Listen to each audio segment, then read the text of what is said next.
Good morning, everyone. Welcome. This is Angela Coulter, your Consciousness Transformation Ascension Guide, originator of Trinity Energy Progression, bringing you this week's Living the Shift. Apologize for the late start. I went to get online at 9:30 and my computer completely froze up on me, so I had to reboot it and then wait for it all to cycle through. So always know that then it's a big topic when that happens. So choice, free will, there's a lot of discussion about that. Yeah, yay, I got on. So choice and free will. I want to talk about this. And actually it was funny because I was already had gotten the clarity on and guidance on talking about this, and a friend of mine sent something out about the choice thing, about choices. And I there's so much going on, and it's an interesting thing to start with, Um, but my whole basis foundation of understanding has been for a long time that I am pro-choice, and so you can take that into the political arena, you can take that into whatever arena, but I believe in the freedom for the individual to choose for themselves, because that's part of our divine right. So when we look at the higher perspective of things, and so people talk about free will and everything else, free will actually comes down to the choice that we make. And from a higher perspective, somebody had asked me that a couple of weeks ago, and I said, free will really has to do with is an egocentric term, because it means that we can do something or not do something, which is based in separation and duality. And really, from the higher perspective, we are all of it. We're the divine consciousness, and we make all the choices, which means that there is nothing that's excluded. So there's no need for that whole idea of free will, except that we create that as a matter of choice, and the ability to go forward and create and complete lessons based on our creation. Right? It's taking creation pretty much into our own hands, and knowing that our reality is our creation. Good morning, Gloria. So when we look at that, it is our choice for everything that we do. And when we're being, so let's just drop right into the spiritual context. When we're being from a place of divine, unconditional self-love, an acknowledgement of our own authenticity, our own power, our own infinite ability, then we will trust our guidance. We practice regularly on listening to our guidance above the ego, and we know the difference, and we know how to discern. And that's a practice for all of us to continue with, because the ego can be very, very sneaky in terms of guidance, and we've talked about that a bajillion times. But in terms of, like, when we say, oh well, you should do this, and we need to do this, and that's all ego based. When you get that, by the way, anything that's the should, must, have to, can't, because that implies there's a right and wrong way of doing something, when in that highest perspective as divine consciousness, all choices are perfect in the bigger scheme of things, and they are all made. So like we have parallel timelines and everything else, we choose all of them. It's just what we're choosing right here and now in this part of our consciousness, in this particular timeline. But the key to that, so we're not used to that when we're embodied here. We're so used to the idea that we are not it's not our choice. We are so used to the idea of, oh, we have to navigate through victimhood and limitations and everything, but that's what we actually have imposed on ourselves. That's what we've created for ourselves. And so we've given away our power so much that it's such a habit for us to just say, okay, yeah, tell me what I should do, right? We listen to doctors and lawyers, and we listen to the institution of our government, and we listen to our peers and our family and everything else. And we're in such a habit of that. And it's something that I have been working with others for the past decade, well before all this coronavirus stuff started. And I talked to, like, my whole thing is taking your power back, knowing and taking responsibility for your own reality, and knowing that even if you are a victim in a situation, that you chose that victimhood for whatever lesson that you want to have, and you can change it at any time. That's the beauty. As soon as we take responsibility for our reality, then we can go ahead and change it however we please. So if we, and the other part is, the beautiful part is, you can just go forward and say, I chose this, instead of, oh, I had no choice, right? How many times have you said that? Oh, I have no choice, I have to do this. Ego, separation, limitation, victimhood, and that's what we have been in the practice of doing. So consistently, the biggest shift in our consciousness and coming to the remembrance of our higher consciousness is to turn around to say, okay, let me listen to my higher guidance, and let me remember how to love myself unconditionally. Let me remember how to allow myself be the center of my universe, because that is the only thing that really exists. All that's around us is us, just reflected back to us in whatever different facets they show us for whatever set of lessons or agreements or whatever that we want to carry out, right? And so when we start to see things that way, of course, we're self-centered. Of course, we are to be that way as we get to a place of that unconditional self-love, because then what we do, we're so motivated in that idea of separation and duality, that we're so used to giving away our power by saying, I'm going to show you I love you by doing what you do, doing what you want me to do versus what I want to do, right? How many times, I can't tell you how many times in working with people to come into their own and listen to their own guidance over everything else, like we talk about, well, how many times have you heard the voice of do this or be this or, be here? And then the ego's like, oh no, but I have to do this for this person, da, da, da, da. And then that all collapses, and more that's happening for everyone. That collapses and then pushes you back to where you were originally guided. And how many times have many said, oh, I just knew I should have done this, or just knew to do this, but instead I went this way, and it would have been so much easier had I done this, but I just didn't see it at the time. Well, that's because we've gotten so out of the practice of trusting the guidance over everything else. We have choice in everything. Our choice is, do I allow others to tell me what to do, to ignore my guidance? That's my choice. Do I give away my power to others because I still believe that I need to attain love, or I need to attain worth? So therefore I need others to approve of me and to think of me kindly and to like me. And so I'm going to do whatever I feel is appropriate so that they will like me or think kindly of me or whatever, because then that will make me feel better about myself. And that's not said with any judgment. That's an MO in this particular, set of reality that we've created. And so part of what I have been working on, my crusade for the last decade, has been working with people to overcome that, to find their own worth, to remember that they're divine, to remember that they are infinite and powerful, and that they create their own reality and take responsibility for their own creation of reality so that they can change it. Because as soon as you say, I agree that I create this whole thing, you can also change it. So it's interesting. And I found that, yes, it'll make me worthy, right? When people think, well, it'll make me worthy if I do this. It'll make me worthy if I do what everybody else is doing, and then they agree with me, and then we're all in the same boat together, right? It will make me worthy if misery loves company, right? How many times have you used or heard that term, right? Or let's commiserate in our, whatever limitation or challenge or suffering or whatever. We've gotten into such a habit of that.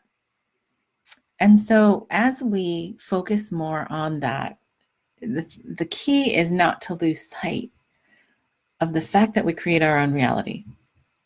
It is our choice to have everything in our reality. There was somebody, and I don't even remember the name of the person, it was, I don't know, years ago, that said one time, it's like having is an indication of wanting. Such a perfect statement.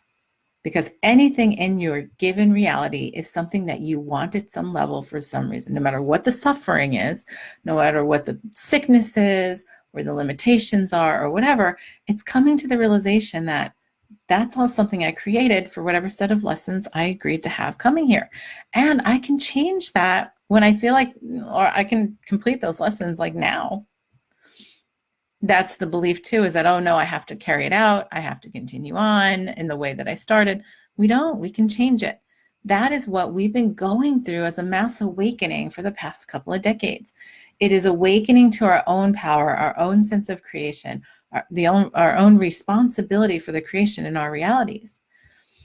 And as we get more comfortable in remembering that, the real importance is remembering that we choose everything. We choose everything in our reality.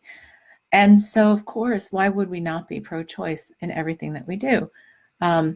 So we have a situation that's happening, right? And I don't know, I still don't have full clarity because it's challenging. We have so many different levels of chatter going on right now. But we created this for a reason. We created what's being presented to us in the world for a reason. And so what I look at is it's our testing ourselves, it's our pushing ourselves past the wall, through the brick wall, not past it, through it, beyond it, to say, yeah, I don't have to buy into this. I don't have to play this game anymore. I don't have to be limited. I don't have to allow myself to be controlled. And I'm not saying this is not a political statement in any way. This is completely from consciousness. This is completely from the realization of this. When I say something along the lines of, I'm doing this to make you feel better, that is a sacrifice I am making. It is a choice I am making to sacrifice my own guidance to what you feel is going to make you feel better because you don't feel better within yourself.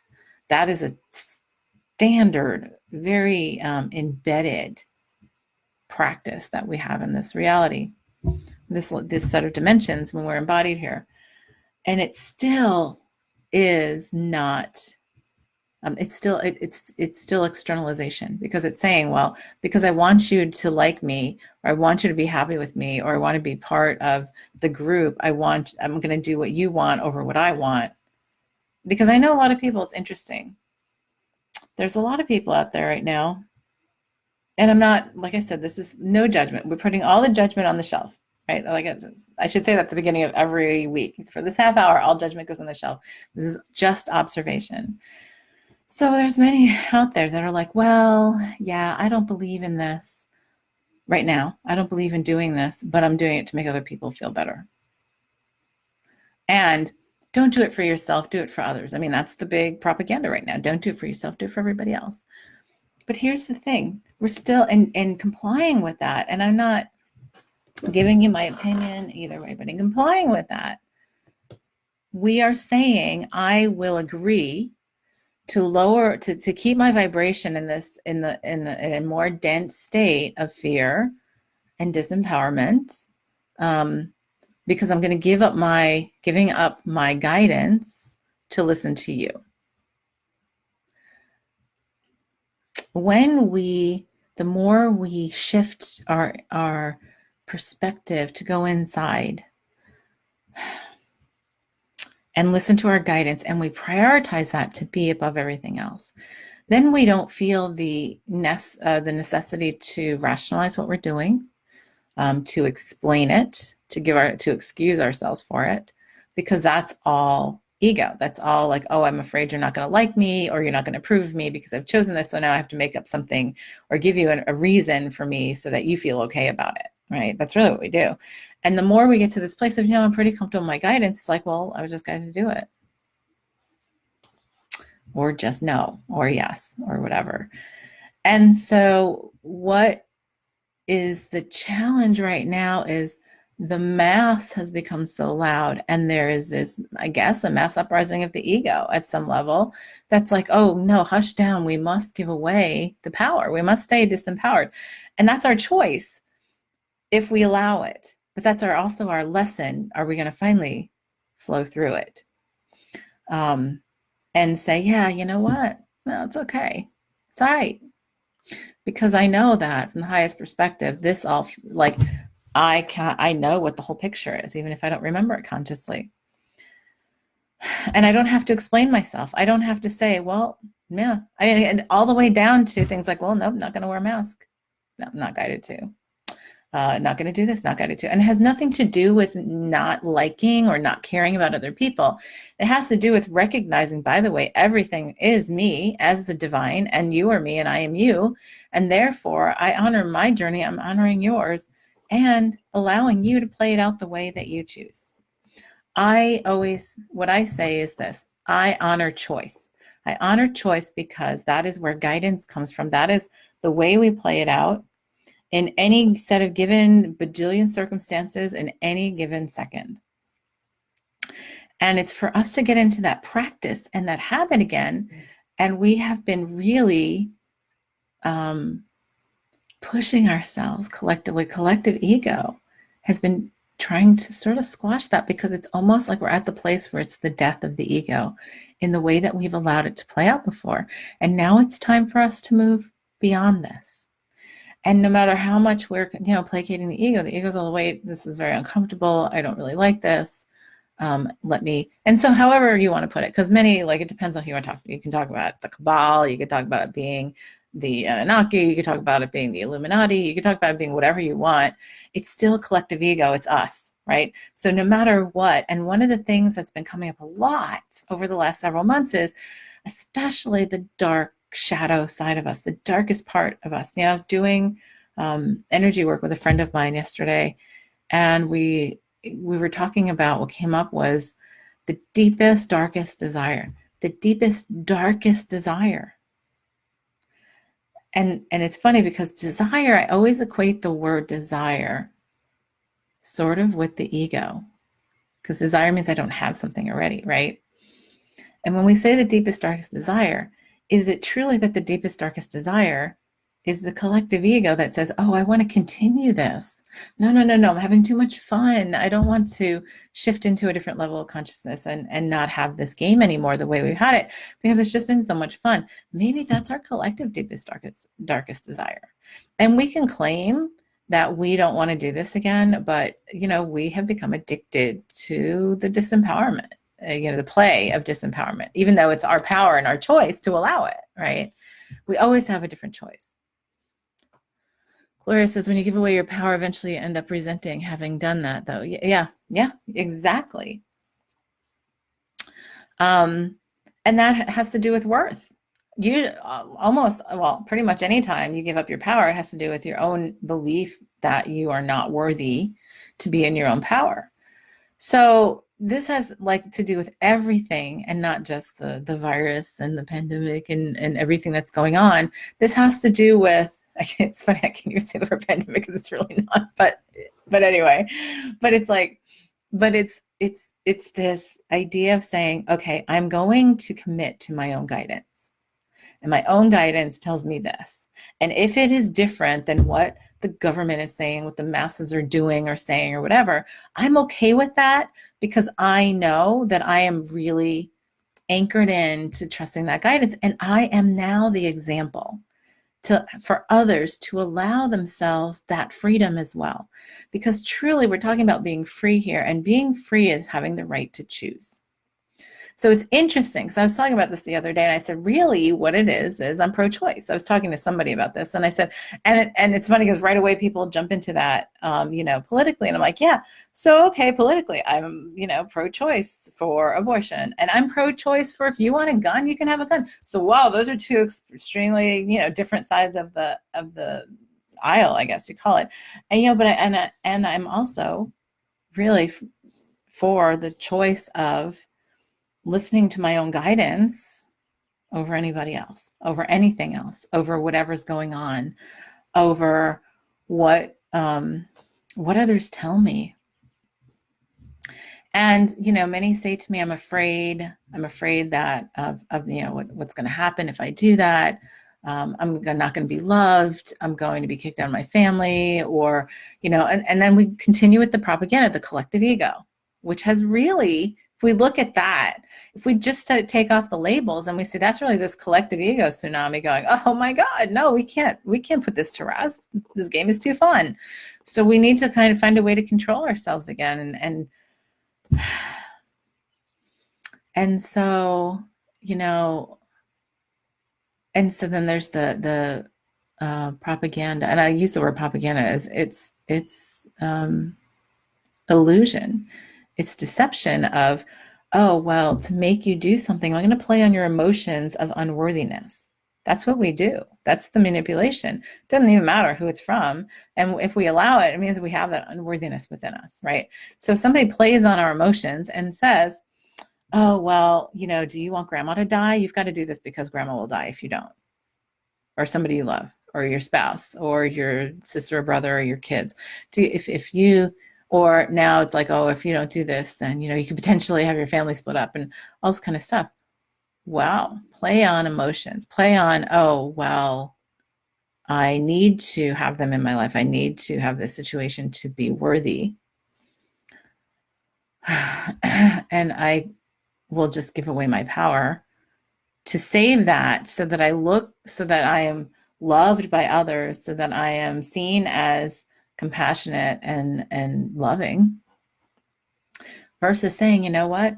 I love myself as the divine, and I trust and know that my guidance above everything else can see the clearer picture, above all of this muck, above the wave, the tsunami, and to say, I will trust that over anything. And what that looks like might be a little chaotic right now. Might be a little bit looked down upon because of the collective ego. Might be or shunned because people are afraid. Fear, anxiety, anger, all comes from the ego. Love, acceptance, it comes from the wholeness of the divine consciousness that we are.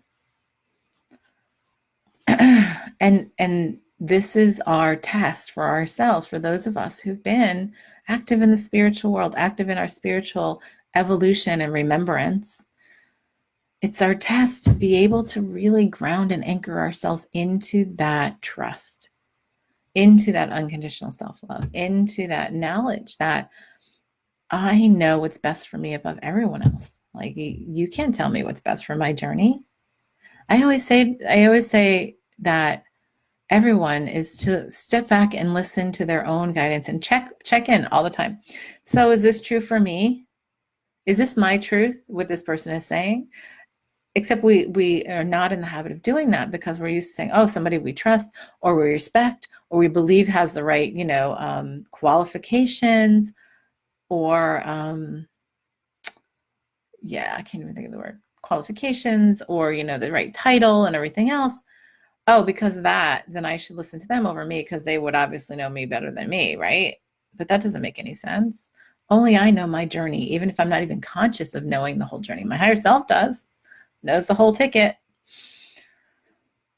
And typically when we say, yeah, that doesn't feel right, but I'm going to do it for this person, blah, blah, blah. As soon as you hear but, that's the ego speaking. And you're saying, okay, I know I feel like I feel like I should do something else, or I feel like this would be the way to go. But there goes the ego. And like I said, I don't like to use should either, because should is an ego word too. But it's like, okay, but I'm getting pulled to do this, yet I'm also being pulled to do this. And over here, it involves people who are in my purview who will love me more, or I feel like, blah, blah, blah, which will then justify my existence, make me feel better about myself. So then I'm going to go do this, even though my guidance is telling me to go here. And yes, can it be a lonely path? Sometimes it can. But loneliness only has to do with the ego too, because we're always connected and we're always whole and we're always one. It's just part of what we remember and forget. And so it comes around into like this full circle. So remember that it is always our choice. And so when it comes to like always stop and ask, and I don't care how many research studies, like right now, like last week, I think it was, my other podcast on Mondays, Ascended World with Sarah C. Avagnoni, we were talking about how truly all the choices right now are all of the bipolarities having to do with, whether you should stay home or go out or wear a mask or not wear a mask, that there are just as many justifications and rationalizations and studies and proof and whatever on both sides. So when you open your mind to look at both sides and say, okay, well, let me see what the rationalization or justification is here, and then there's just as much on that side as there is from this side. Unfortunately, most people just look at the side that they agree with and then they ignore the other side, or they do everything to disprove the other side so that they feel better about their own choice, because that they're making this choice based on what these people are telling me or what these people said. But the funny part is, if you look at the things that have gone on through the last 2 months, it's been a great lesson on, wow, look at how that changed direction in 2 days or a week, or you know um or in the past month or whatever. Well, look at that, like this changed direction again, and this changed direction again, and this changed direction again, and oh, what they said a month ago is different than what it is today. That goes on, and that's going on really, hey, Ann, that's going on in our face to look at, because then we can take everything out and throw it out and say, okay, well, obviously we can justify it however we want. That comes from the ego and that comes from the mind. And then I can step back and say, what does my guidance tell me? That is more important than everything. And that is the practice for us to be in. That's the practice for us to commit to and anchor ourselves in, and to say, you know what?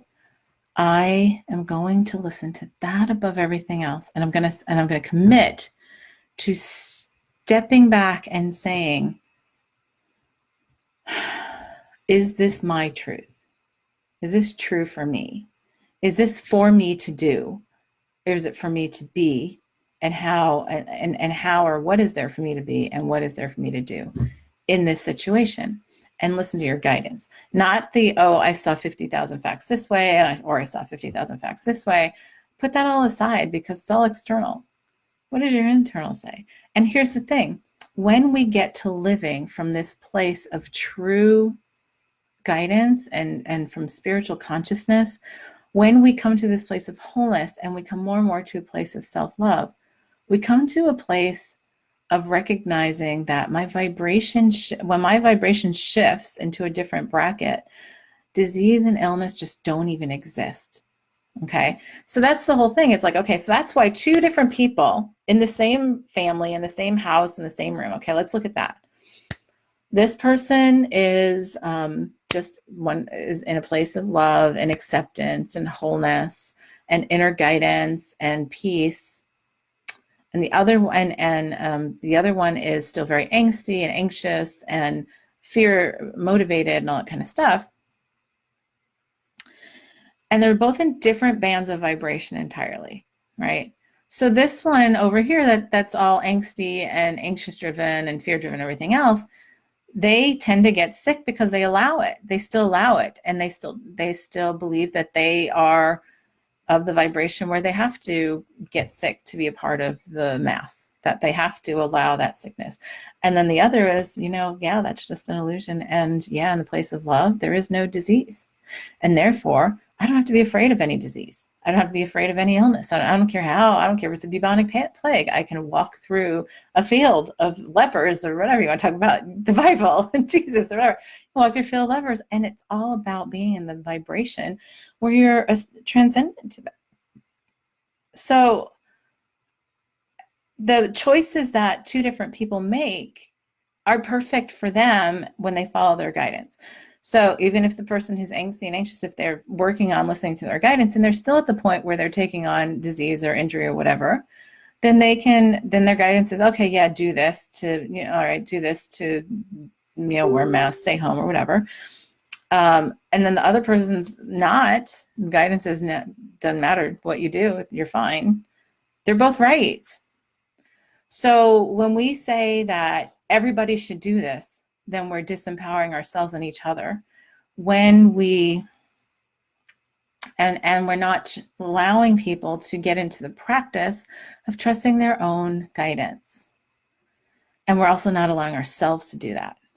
So that is the really big message here. It's really big for us. This is a big lesson. that we're putting in front of us so that we can say, you know what? Yeah, okay. I don't even exist in that vibration. So, okay, I'm just going to do as I'm guided. And if I'm not motivated by fear, then I'm not going to make decisions based on, oh, I'm just not going to do this because then I'll get in trouble or blah, blah, blah, or people will think badly of me. Then it doesn't matter because I'm in that place of unconditional self love. And not only that, I also love the people who then judge me for doing what I do, whatever. But it's also, I remember because I'm trusting their journey and honoring them as the divine as well as honoring myself. And then also being the example of standing in your truth and authenticity. That's really what we're here to do, is to be the lighthouse, I call it, so that others remember that about themselves. Hold your own vibration and that authenticity. I call it fierce authenticity, unconditional self-love, in a place where others see that and they're like, well, yeah, I want more of that. And sometimes, yes, they're triggered. No, I want to take that down. I want to take you down because that just threatens my ego so much, right? But when you transcend into it, you're just transcend into it. And you accept what it is you're guided to do or be. So look at that in your choices in everything. Look at that in what you're doing, because even when we're a victim to something, we choose to be a victim to it. And remember that's one of the biggest realizations for us, that when I work with the thousands of people or whatever I worked with over the past decade, is the biggest realization to say, okay, if you put this in your life as a catalyst, what is it a catalyst to show you? What is it there to show you, even if you had so much anger or fear or whatever from it? And how has it propelled you in your life? And then eventually we get to this place where we don't need to be propelled by fear anymore. We don't need to be have a propulsion based in fear, separation, anxiety, or anything of the sort, or anger, or limitation, or victimhood. And so don't judge the victimhood, don't judge the limitation, but step back and look at it and say, what is that showing me about myself and where I have yet to expand in my consciousness and remembrance? And that's where we start. So that's for your home play for this week. Have a great one. Thank you for joining me. This is Angela Coulter signing off on this week's Living the Shift.